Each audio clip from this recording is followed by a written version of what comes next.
നമസ്കാരം. ജീപ്പ് മലയാളികൾക്കൊരു വികാരമാണ്, നൊസ്റ്റാൾജിയ ഒരു വീക്ക്നെസ്സും. ഇത് രണ്ടിൻ്റെയും കോമ്പിനേഷൻ വെച്ചിട്ടുള്ള ഒരു എക്സൈറ്റ്മെൻ്റ് ആണ് വില്ലിസ് എന്ന് കേൾക്കുമ്പോൾ നമുക്ക് വരുന്നത്. ലോകത്തെമ്പാടുമുള്ള SUV സെഗ്മെൻറ്റിൻ്റെ തുടക്കക്കാരിൽ ഒരാളെയാണ് നമ്മൾ ഇന്ന് കാണാൻ പോകുന്നത്. ജീപ്പ് വില്ലിസിൻ്റെ സ്റ്റേഷൻ വാഗൺ.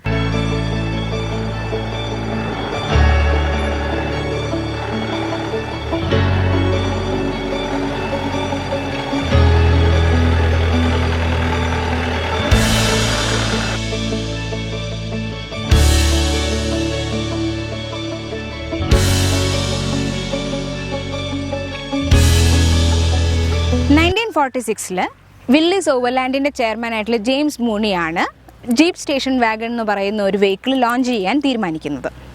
പീപ്പിൾസ് കാർ എന്നുള്ള കോൺസെപ്റ്റിൽ ഒരു സ്റ്റേഷൻ വാഗൺ എന്നുള്ളതായിരുന്നു അതിൻ്റെ കോൺസെപ്റ്റ്.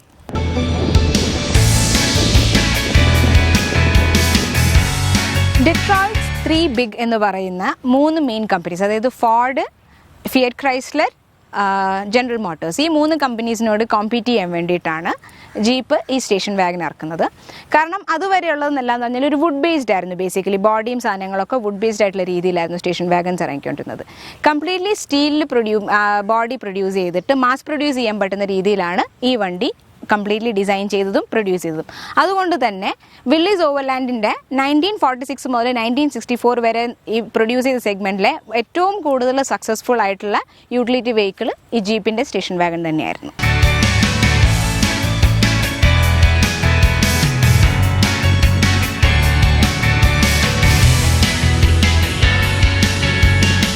നമ്മൾ ഈ കാണുന്ന സ്റ്റേഷൻ വാഗൺ 1962 മോഡലാണ്.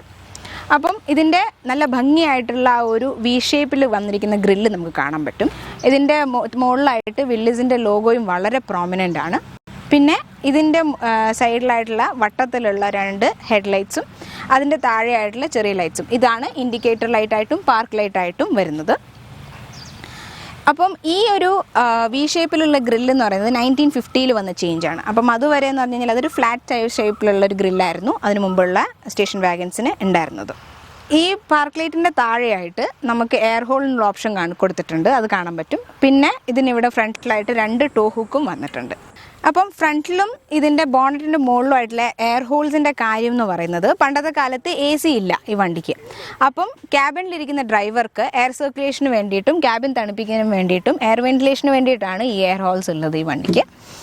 പിന്നെ ഇതിൻ്റെ സ്പ്ലിറ്റ് വിൻഡോ ആണ് ഇതിനുള്ളത്. അതുകൂടാതെ റിയർ വ്യൂ നല്ല റൗണ്ടിൽ നല്ല ഭംഗിയുള്ള റിയർ വ്യൂ മിറേഴ്സും ഇതിന് കാണാൻ പറ്റും നമുക്ക്. ഇത് 2 ഡോർ വേരിയൻ്റ് ആണ്. അപ്പം ഇതിന് ഇവിടെ 2 ഡോർ മാത്രമേ ഉള്ളൂ. അപ്പം ഇതിൻ്റെ ഉള്ളിലത്തെ സീറ്റ്സ് പുറകിലത്തെ സീറ്റിലേക്ക് ആക്സസ് ചെയ്യാൻ വേണ്ടിയിട്ട് ഫ്രണ്ടിലത്തെ സീറ്റ് മടക്കി വെച്ചിട്ടാണ് ഉള്ളിലേക്ക് കയറുന്നത്. പിന്നെ നമ്മൾ സൈഡിലോട്ട് വരുവാണെങ്കിൽ നമുക്ക് വലിയ ഇതിൻ്റെ ആ ഹ്യൂജ് ടയേഴ്സ് ഇവിടെ കാണാൻ പറ്റും. അതുപോലെ തന്നെ സസ്പെൻഷൻ ട്രാവലിന് വേണ്ടിയിട്ടുള്ള നല്ല സ്പേസിങ് കൊടുത്തിരിക്കുന്നതും കാണാം. കാരണം ഇതൊരു പ്രോപ്പർ ഓഫ് റോഡ് വണ്ടി പോലെ തന്നെയാണ്. നല്ല ഹൈറ്റും ഉണ്ട്, നല്ല ക്ലിയറൻസും ഉള്ള ഒരു വണ്ടിയാണിത്. അപ്പം അതിൻ്റെ ആ ഒരു ഡീറ്റെയിൽസ് അവിടെ കാണാൻ പറ്റും. പിന്നെ മെറ്റൽ ബോഡിയാണ്. നമ്മൾ പുറകിലേക്ക് വരുമ്പം ഇതിൻ്റെ ബൂട്ടിലേക്ക് ഓപ്പൺ ചെയ്യാനുള്ള ഡോസ് ഇവിടെ കാണാൻ പറ്റും. അതിൻ്റെ മുകളിലായിട്ടാണ് ബ്രേക്ക് ലൈറ്റ്സ് പ്ലേസ് ചെയ്തിരിക്കുന്നത്. പിന്നെ ഈ സൈഡ് ലൈറ്റ് കാണുന്ന ചെറിയ ലൈറ്റ് ഇൻഡിക്കേറ്ററാണ്. പിന്നെ ഇതിൻ്റെ പുറകിലായിട്ട് ഒരു ടോ ഹൂക്കും കാണാൻ പറ്റും. അപ്പം നമ്മൾ ഈ ബൂട്ട് ഓപ്പൺ ചെയ്യുവാണെങ്കിൽ ഇതിങ്ങനെ ഓപ്പൺ ചെയ്ത് ഇവിടെ ഇങ്ങനെ ഉള്ളിലൊരു സംഭവമുണ്ട്, അതിങ്ങനെ ഓപ്പൺ ചെയ്ത് കഴിഞ്ഞ് കഴിഞ്ഞാൽ ഇതാണ് ഇതിൻ്റെ ഒരു ബൂട്ട് സ്പേസ് ആയിട്ട് വരുന്നത്. ഇതിന് വേറൊരു വേരിയൻ്റ് ഉണ്ട്, കാർഗോ വേരിയൻ്റ്. അപ്പം എന്ന് പറഞ്ഞു കഴിഞ്ഞാൽ അതിനകത്ത് ഇതൊന്നുമില്ലാതെ കംപ്ലീറ്റ്ലി കാർഗോ സ്പേസ് ആയിട്ടാണ് അത് സെറ്റ് ചെയ്തിരിക്കുന്നത്.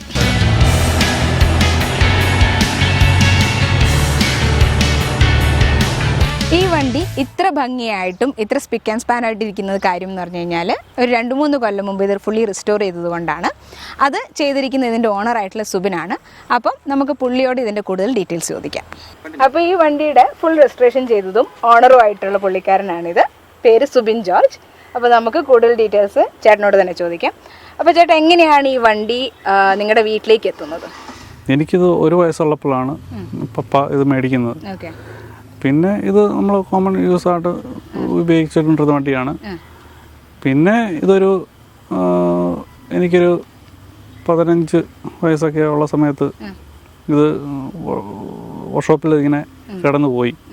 പിന്നൊരു വണ്ടി മേടിച്ചപ്പോൾ, വേറൊരു അംബാസഡർ കാർ മേടിച്ചപ്പോൾ ഇത് കടന്നു പോയി. അതിനുശേഷം പിന്നെ അധികം ഈ വണ്ടി യൂസ് ചെയ്തില്ല. പിന്നെ അങ്ങനെ കടന്നു പോയി. പിന്നെ ഇത് ഉപയോഗിച്ചില്ല. പിന്നെ ആ അംബാസഡറിലായിരുന്നു പിന്നെ നമ്മൾ യാത്ര ചെയ്തുകൊണ്ടിരുന്നത്. അപ്പം നിങ്ങൾ എവിടുന്നാണ് ഈ വണ്ടി ആരുടെ ഒറിജിനലി മേടിച്ചത്? ഇത് ഊട്ടിയിലുള്ളൊരു അച്ഛൻ്റെ നിന്നാണ് ഇത് കോട്ടത്തൊരു ആള് മേടിക്കുന്നത്. പുള്ളിയുടെ ഇത് നമ്മളത് കൊണ്ടുവരികയും ചെയ്തത്. ഈ പറയുന്ന ഊട്ടിയിലുള്ള അച്ഛൻ ഫോറിനറായിരുന്നു. ഫോറിനറായിരുന്നു. കൊണ്ടുവന്ന വണ്ടിയായിരുന്നു. അപ്പം ഈ അംബാസഡർ മേടിച്ചത് കഴിഞ്ഞിട്ട് പിന്നെ എത്ര കാലം കഴിഞ്ഞിട്ടാണ്? ഇതൊരു 20 കൊല്ലത്തോളം ഇവിടെ ഞങ്ങളുടെ വീടിൻ്റെ പുറവശത്ത് കിടക്കുമായിരുന്നു. ഇത് വാട്ടർ ടാങ്കിൽ നിന്ന് വെള്ളം വീഴുമ്പോഴാണ് ഇതിൻ്റെ മേലോട്ടാണ് വീഴുന്നത്. ഇതിൻ്റെ ഒച്ച കേൾക്കുമ്പോൾ നമ്മൾ പിന്നെ മോട്ടർ ഓഫ് ആക്കാൻ പോകുന്നത്. അങ്ങനെ കിടക്കുമായിരുന്നു. പിന്നെ ഇത് ഒന്ന് പണിതെടുക്കണമെന്നൊരു ആഗ്രഹം തോന്നി. പിന്നെ അങ്ങനെ പുറത്ത് പണിതെടുത്തതാണ്. അപ്പം എവിടെയാ പണിതൊക്കെ? ഇപ്പം നമ്മുടെ വർക്ക്ഷോപ്പിൽ തന്നെ ഇത് പണിതെടുത്തതാണ്. അപ്പം ഇതിന്റെ പാർട്സ് ഒക്കെ കിട്ടാൻ കുറച്ച് ബുദ്ധിമുട്ടാണ്. ശകലം ബുദ്ധിമുട്ടായിരുന്നു. പിന്നെ ഒരു നല്ലൊരു പാച്ച് വർക്കാരനെ കിട്ടി. പുള്ളി തന്നെ ഇത് കുറെ കാര്യങ്ങളൊക്കെ പുള്ളി ചെയ്തെടുക്കുമായിരുന്നു. അപ്പോൾ ഈ ഇതിന്റെ ഒരു ചേഞ്ചസ് എന്തൊക്കെയാണ്? വേറെ എന്തെങ്കിലും ഒരു ചേഞ്ചസ് വരുത്തിയിട്ടില്ല. എല്ലാം ഇത് ഷോറൂം കണ്ടീഷനിലാണ് ഇത് ചെയ്തിരിക്കുന്നത്. അതിന്റെ കാണാനുള്ള ഒരു വൃത്തിയുണ്ട് ശരിക്കും വണ്ടിക്ക്. അപ്പം ഇത് 62 മോഡലാണ്. അപ്പം ഇതിന്റെ ആ സമയത്ത് വേറെന്തൊക്കെ വേരിയൻസ് ആയിരുന്നു ആ സമയത്ത് വണ്ടി ഇറങ്ങിയിട്ടുണ്ടായിരുന്നത്? ഇതിന്റെ മോഡലിന് ചെറിയ വ്യത്യാസം ഉണ്ടായിരുന്നു. ബാക്കിലെ ഡോറിന് വ്യത്യാസം ഉണ്ടായിരുന്നു. ഈ ബാക്കിലെ ഗ്ലാസിന്റെ ഈ ഭാഗത്തിന് ഒരു വ്യത്യാസമുണ്ട്. അതൊക്കെ എനിക്ക് തോന്നിയിട്ടുള്ളത്. വേറെ വലിയ വ്യത്യാസമായിട്ട് താഴേക്കും മേളിലൊക്കെ ആയിട്ടാണ് തുറക്കുന്നത്. ബാക്കിൽ 2 സൈഡിലേക്കായിട്ടാണ് തുറക്കുന്നത്. അങ്ങനെ പിന്നെ ഈ റിസ്റ്റോർ ചെയ്യുമ്പോൾ ഇതിന്റെ ഈ ഗ്ലാസിന്റെ കാര്യത്തിലൊക്കെ കുറച്ച് ബുദ്ധിമുട്ട്. ഗ്ലാസ് ചാനലൊക്കെ കിട്ടാൻ റബ്ബർ ബീഡിങ് ഒക്കെ പിന്നെ കിട്ടാണ്ട് ഒത്തിരി പ്രയാസപ്പെട്ടു. ഇതിന്റെ അതൊക്കെ പിന്നെ ഇത് സൂട്ട് ചെയ്തെടുക്കുമായിരുന്നു. അങ്ങനെയൊക്കെ ഒത്തിരി അലയേണ്ട വന്നിട്ടുണ്ട്. അത് എളുപ്പമല്ല. പുറത്ത് ചെയ്തു ചെയ്യുന്നുണ്ടോ നിങ്ങൾ? ഇല്ല, ഇപ്പൊ അങ്ങനെ ചെയ്യാൻ ആലോചിച്ചിട്ടില്ല. നിങ്ങൾ സ്വന്തം ഇൻട്രസ്റ്റിന്റെ അത് മാത്രമേ ഉള്ളൂ. ഇത് എത്ര കാലം എടുത്തു ഈ കംപ്ലീറ്റ് വണ്ടി റെസ്റ്റോർ ചെയ്യാൻ വേണ്ടിയിട്ട്? ഇത് റെസ്റ്റോർ ചെയ്യാണ്ട് ഇത് പല പ്രാവശ്യമായിട്ട് ഇത് ചെയ്യേണ്ട വന്നത്. വെച്ചാൽ ഒരു നല്ലൊരു പണിക്കാരനെ ഇത് കിട്ടാൻ ഒത്തിരി ബുദ്ധിമുട്ടി. അത് കിട്ടിയ പുള്ളിക്ക് ഒരു 6 മാസം പുള്ളി ചെയ്യും. പിന്നെ അതിന് പുള്ളി ഓരോ പരിപാടിക്കായിട്ട് പോകും. അത് പിന്നെ അത് ഇവിടെ കിടക്കും. അങ്ങനെ ഒരു ശരിക്കും പറഞ്ഞാൽ 2.5 വർഷം എടുത്തു ഈ സാധനം പുറത്തിറങ്ങാനായിട്ട്. അത്രയും എടുത്തു. പിന്നെ ഇത് പെയിന്റ് എല്ലാം ഫുള്ള് ചിരണ്ടി തകിട് കാണുന്ന രീതി ചെയ്തിട്ടാണ് പിന്നെ ഇത് പെയിന്റ് ചെയ്തത്. അങ്ങനെ ഒത്തിരി സമയം എടുത്തു ഇത് ചെയ്ത് വരാനായിട്ട്.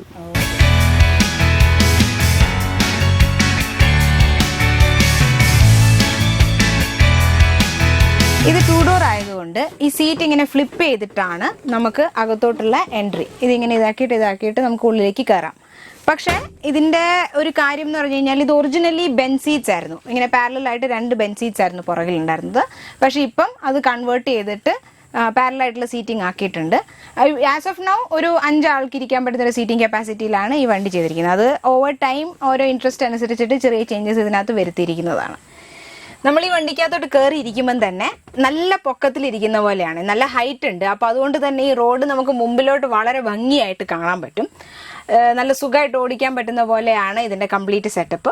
പിന്നെ നമ്മൾ ഈ ഉള്ളിലേക്കുള്ള കാര്യങ്ങൾ നോക്കുവാണെങ്കിൽ പഴയ സ്റ്റിയറിംഗ് വീലും പിന്നെ ഇവിടെ ഒരു ആഷ്ട്രേ ഉണ്ട്.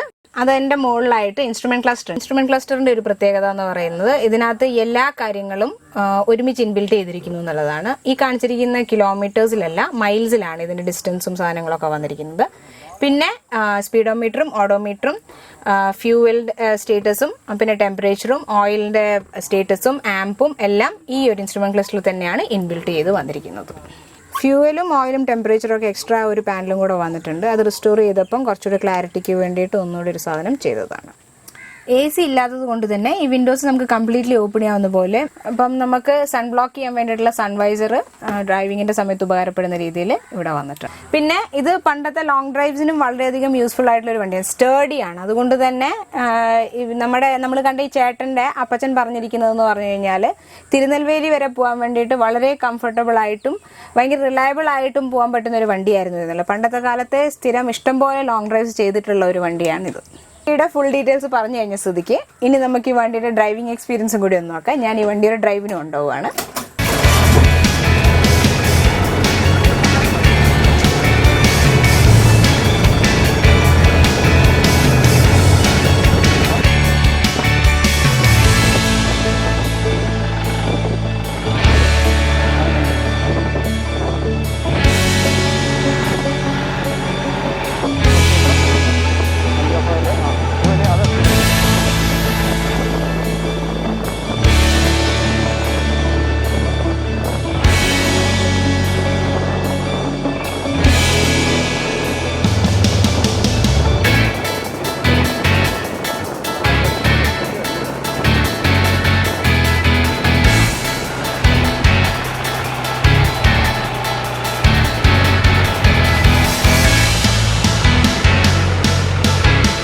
നമ്മൾ ഈ വണ്ടിയുടെ ഡ്രൈവിൻ്റെ അവസാനത്തിലേക്ക് വന്നിരിക്കുകയാണ്.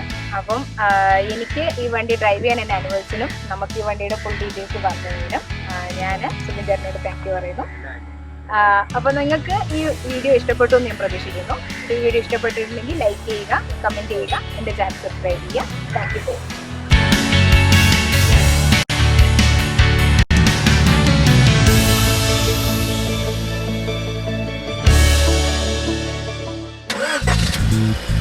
Mm-hmm.